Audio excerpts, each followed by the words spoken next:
Welcome to More Based Off, where reactions are based on facts, commentary is based on experience, and every opinion is rooted in real talk. If you enjoy honest conversations, hit like, subscribe, and let's get into it.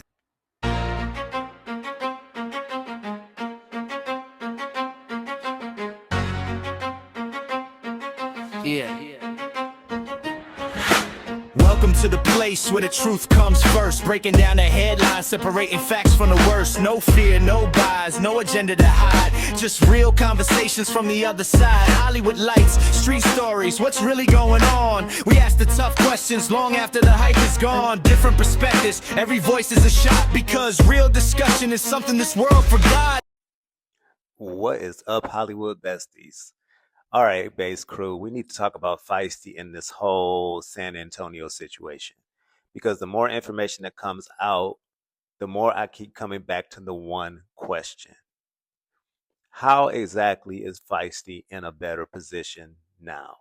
So this whole storyline and kind of what I've been putting out there is leading up to clearly something more than just what was exposed about Nick.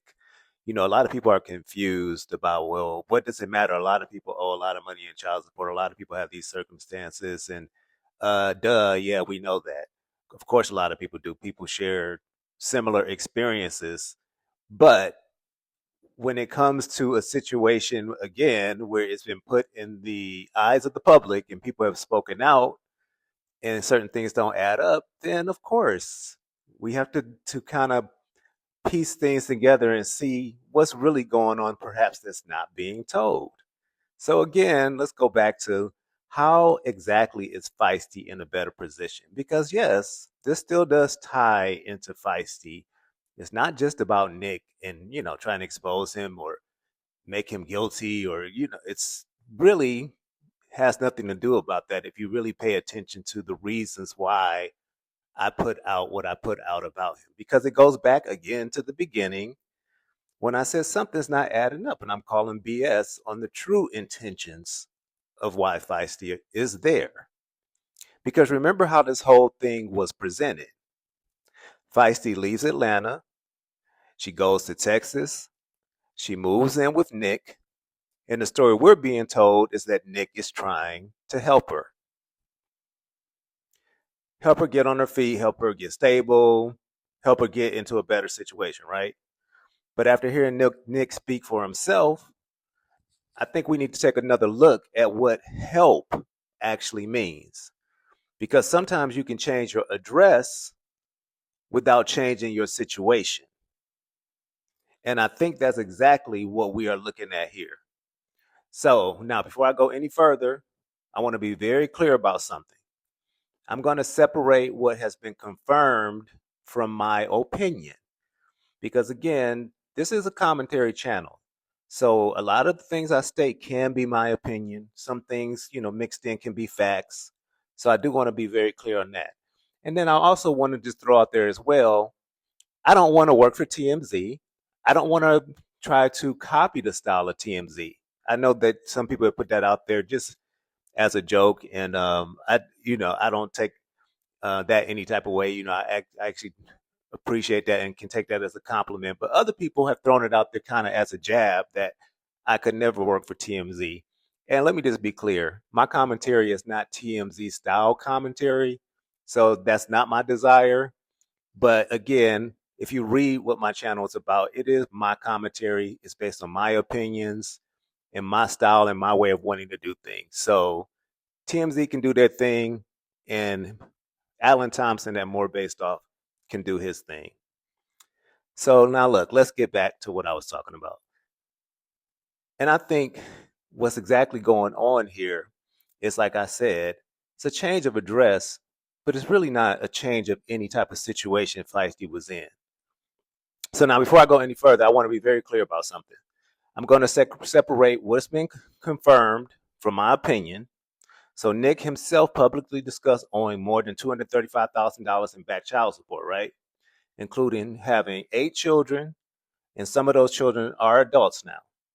And for anybody that's confused about that, your children becoming adults does not automatically erase child support arrears, because we all know that money was owed to those children as minors. That debt still remains even when they grow up. So when I heard that number, over $235,000, I immediately thought, now wait a minute. We're talking about a man who has 8 children and admits to owing an enormous amount of back child support. He admitted it on Troy's World, but he's positioning himself as a person who's going to rescue Feisty. Okay, make that make sense. Somebody, please just make that make sense for me. And before somebody runs into my comments saying, well, you don't know everything that happened with his children. You're right. You're right. I don't. And I'm not claiming to know every circumstance surrounding his relationships with his children, their mothers, or how the child support debt accumulated. I'm talking about the contradiction in what is being presented publicly. Because if your own financial and family situation has that much unresolved baggage attached to it, I think it's perfectly responsible to question whether you're really in a position to become somebody else's savior. Just gonna leave that right there. And then we have Feisty. We've watched Feisty stories play out publicly, and one of the biggest issues surrounding her life is instability. She's had problems with housing, problems with employment, problems with maintaining stability, and she has children that she is not currently actively raising or involved with in the way you would expect a mother to be involved with her own children. So now, back up. Let's stop and let's look at this situation. Feisty has children she isn't actively raising. Nick has 8 children and says he owes more than $235,000 in back child support. And these are the two people we're supposed to believe came together because one of them is going to teach the other one stability? Base crew. How? This is why I said from the beginning that something about this arrangement did not sit right with me. Because Feisty didn't move in with somebody whose life appears to represent where she's trying to go. She's moved in with somebody who, based on what we've now heard from his own mouth, appears to have some of the same types of unresolved issues. And that is the problem. You cannot get help from somebody with the same problem as you. Or at the very least, you need to seriously question what kind of help they're actually equipped to give. Listen, y'all. Look, y'all are learning something about me. I'm gonna make it very plain. If I'm struggling financially, putting me in a house with somebody else who have major unresolved financial obligations doesn't automatically make me financially stable. If I'm struggling with family relationships, putting me with somebody who has major unresolved family issues doesn't automatically teach me how to repair mine. If I'm struggling with direction and accountability, if I need somebody around me who can model those things, I mean, hello, you got to be around somebody that can model that for you. That's what mentorship is supposed to be. That's what real help is supposed to look like. And the more we learn, the more I think Feisty and Nick actually have more in common than they don't. Think about it. Both have complicated situations involving children. Both have had major instability in their lives. Both seem to have narratives explaining why their circumstances aren't necessarily their fault. And now they're under the same roof trying to figure out life together. That doesn't automatically mean they're bad people. And I'm not saying that. So, again, going back to everybody would don't attack Nick, don't, why, or people don't want to see Feisty win. Nobody's saying that. Nobody's saying they're bad people. Doesn't mean they can't change. And it doesn't mean that one human being can't offer another human being a place to stay. But let us call it what it is. Giving somebody a place to sleep is not necessarily putting them in a better position. There's a difference between shelter and stability. There's a difference between helping somebody survive today and helping somebody build a better life where they don't need rescuing tomorrow. And that is what I'm looking at with her Fiesty. What is the plan? Is she working? Is she saving money? Is she rebuilding relationships with her children? Is she working towards getting her own place? Is she becoming more independent? What does Fiesty's life look like 6 months from now if everything goes according to plan? Because if the entire plan is simply Fiesty lives with Nick now, and that's not a plan, that's just an address. And there's another part of this that bothers me. If you have 8 children and more than $235,000 in back child support, again, according to what Nick himself publicly said, then I think people are naturally going to ask, why are you rescuing a homeless woman? And that's the priority when there are unresolved obligations, including your own and involving your own children. That's not me saying he can't help another person. Of course he can. You can give somebody food, you can give somebody shelter, you can help somebody who's struggling. But when you publicly step into the role of being Fiesty's rescuer, people are going to examine whether your own house is in order. That's what happens when you make yourself part of a public story. And maybe that's ultimately the lesson here. Fiesty doesn't need another person to rescue her. She needs stability. She needs accountability.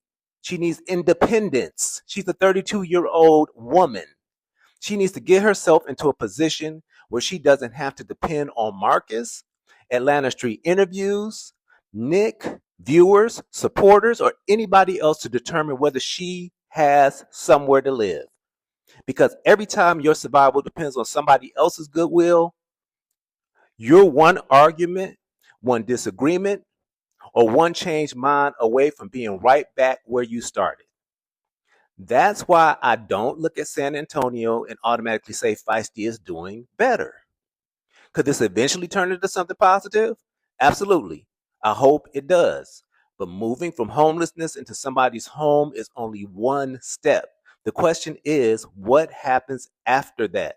And when the person who's supposed to be helping you has its own enormous unresolved financial and family issues, I'm going to question whether this is really the environment that's going to move Fiesty forward. Because right now, I don't see a woman who necessarily escaped her problems. I see two people with some remarkably similar problems who found each other. And sometimes that can create support. But sometimes two unstable situations don't create one stable situation. Base crew, I want you to know what you think. We're going to talk about this in the comments. Like, comment, share, subscribe. Let's talk about this in the comments. Just be respectful. That's all that I ask. Is Fiesty genuinely in a better position in San Antonio? Do you believe Nick actually is in a position to help her become stable? And does learning that Nick says himself he owes more than $235,000 in back child support change the way you look at the entire arrangement?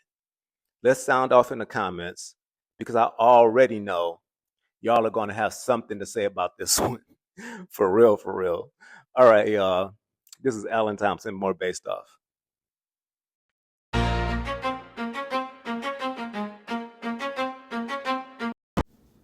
Thanks for watching More Based Off. If you enjoyed today's video, please like, subscribe, comment, and share this video with someone who would enjoy it too. Your support helps to grow the channel. If you'd like to support the channel even further, my Cash App is on the screen. Thanks for watching, and I'll see you in the next one.